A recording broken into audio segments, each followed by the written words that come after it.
Across the globe, China is facing growing challenges in international services trade as COVID-19 outbreaks curb mobility and softening external demand weighs on firms' operating outlooks.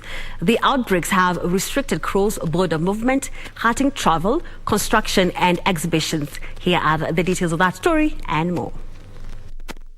Local COVID-19 outbreak interrupted services trade enterprises, leading to challenges in insufficient orders and rising costs, making businesses unstable.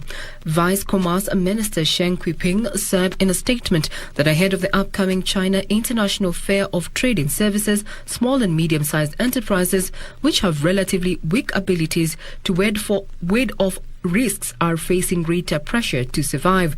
China will now accelerate its pace of reopening and promote a negative list from cross-border trade in services. According to data by the State Administration of Foreign Exchange, the country's services trade deficit reached $7.9 billion in June, the biggest since December 2021. Meanwhile, business activity in the Eurozone contracted for a second straight month in August as a cost of living crisis forced consumers to cut spending, while supply constraints also hurt manufacturers.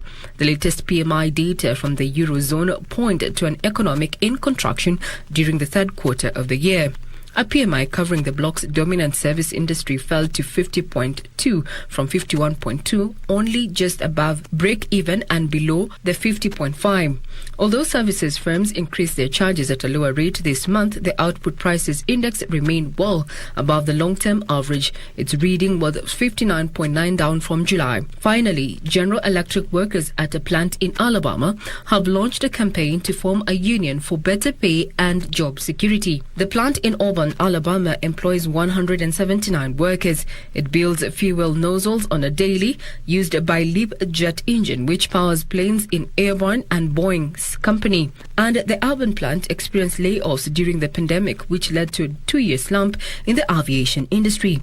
The company, however, said it has rehired all interested employees and added more than 30 new employees since the start of 2022.